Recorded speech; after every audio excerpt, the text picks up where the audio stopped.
Namaste and welcome to Cutting Chai.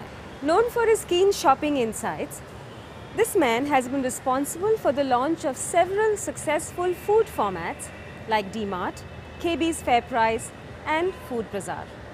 On Twitter, he describes himself as an observer of people from a shopper's lens, a blogger, a survivor, a struggling musician and a struggling writer. Let's meet the man of many talents, Damodar Mall, over a cup of cutting chai.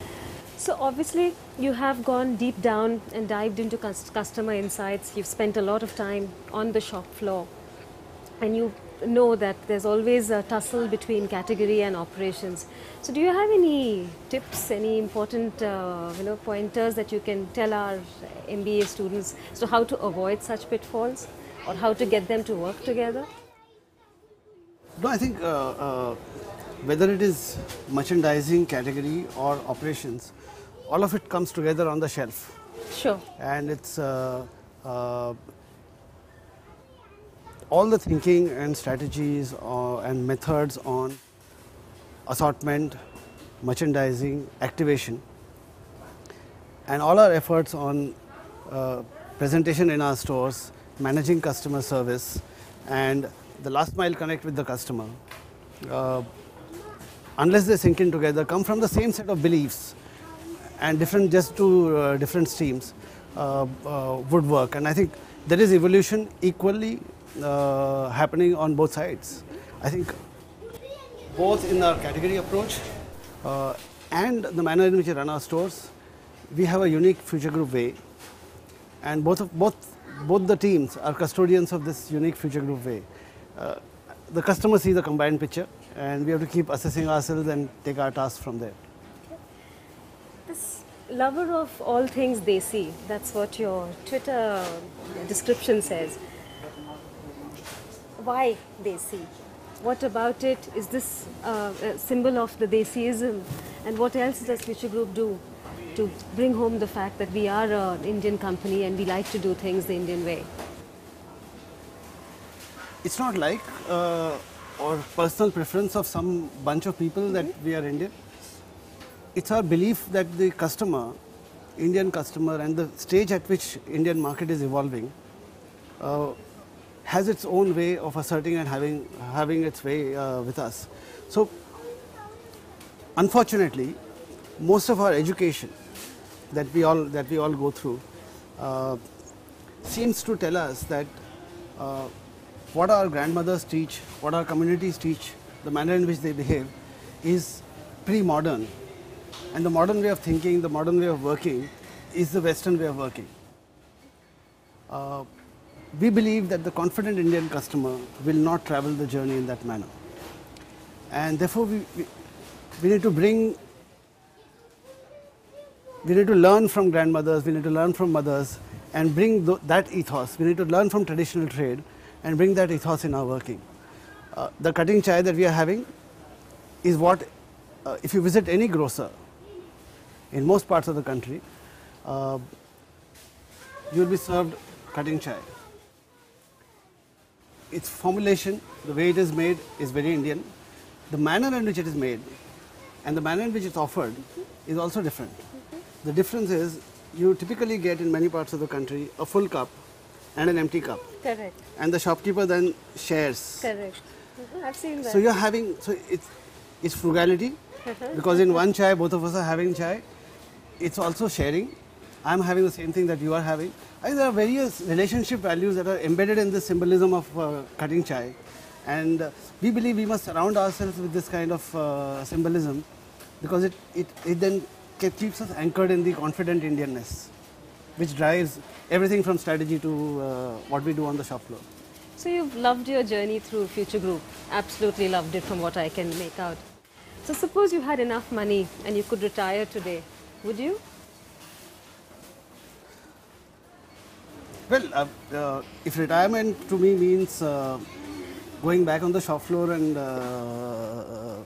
chasing women and observing trolleys, then whether it is work or retirement, I don't really care. I think the fun of being with the customer on her journey is so high. So even if you take work away from me, I'll continue to do the same thing. As you know, our management trainees will go through this 6-day training program, and then they are let loose on the shop floor for about 8 weeks or so. So do you have any survival tips for them? I think I have only one tip which I give to myself also whenever I'm spending time on the shop floor. Try and be in the team member mode and not be in the management or a management training mode. I think when you are in the team member mode, the kind of sights and sounds that you hear are very different. When you try to sell to the customer, when you try and merchandise yourself on the shelf, when you try and handle the goods being inverted, I think what you learn is significantly different than others. I always say that if customer is God, then you get to hear the whispers of the God only when you wear a uniform. She talks to people in uniform. She talks the truth there. She talks her heart to them. And I would say if I'm getting 8 weeks on the shop floor, then I would stack with the team members. I would request my DM to get some cashier time, get some billing time for myself and fumble, make my mistakes, tally my cash, open the store or shut the store, go through the entire routine of shutting the store. I think it is in these nuances that the real details of retail can be learned. I would also say that all of us typically look at racks when we walk the stores. But it's a completely different game. If you say, I will today not look at the racks, but I look at only the trolleys. Because racks are the stadium and the pitch. The game is really played in the trolley. One of my favorite fun times and learning times also is a game that I play with myself, which is to look at a trolley and just by looking at the contents of the trolley, try and guess as much as possible about the lady who is the shopper and her entire family. Ask yourself questions like, what is the age group of members in her family? Which part of the country do they come from? Is she working or not working? Merely by the choice of the products that she... I believe that's phenomenal. It unlocks phenomenal insight and understanding. And it's also great fun as far as I'm concerned. I spot a trolley there. Yeah, I think it's a pretty full trolley and I'm sure we'll be able to guess a lot from there. Let's see.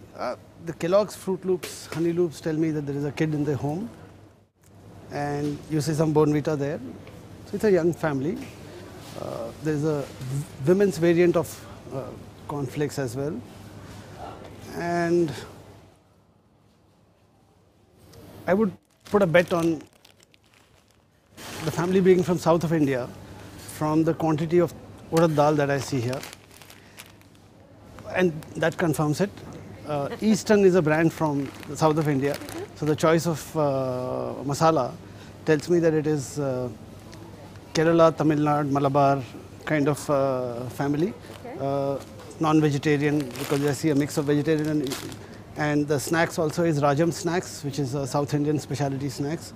So young family, well-to-do, child at home, fitness conscious. Probably one child at home because the quantity I don't see too much of the children's variants. That's how far I would go to guess from what the trolley is. And Ching's all in one. What does that tell you? Are they experimenting with food? Yeah, they're experimenting with food. There is Maggi noodles, which is for the child probably, Bachu at home. And there is Ching's Hakka and Ching's sauces probably as a meal for the entire family to have. Ching's is a brand which is positioned not merely as convenience, but it's positioned as a full family Chinese cuisine brand. Yeah. You know, when I was checking out your Facebook page, I saw that you have liked Ching's Secrets. What about them is so special that you had to go join them? Capital Foods, the promoters of Ching's Secret brand, are an investee company in which Future Ventures, our group company, has a stake. To that extent, I'm interested. I think Ching's Secret is also the story of a brand which is growing completely in sync with modern trade. The brand first sold only in modern trade and is now going into general trade. It used modern media, the Facebook as a medium. It used modern media to converse with its customers. It is not merely into advertising on television and things like that. It is using modern trade, modern media, and it is in a category which is really modern and experimentative. To that extent, it's an interesting journey for me to follow, and because it's an investing company, investing company for the group, it's fun to participate in the journey. That's been a very interesting 15 minutes with Damodar Mall. For those of you who are watching this show, I would strongly advise you to follow him on Twitter and also read his blog. I think our way of looking at the customers is fun. If you get into the habit of spending time on the shop floor, if you get into the habit of listening to our family and folks for customer insights, I think retail is a very exciting journey. And I wish everybody good luck. Thank you for joining us on Cutting Chai with Damodar Mall.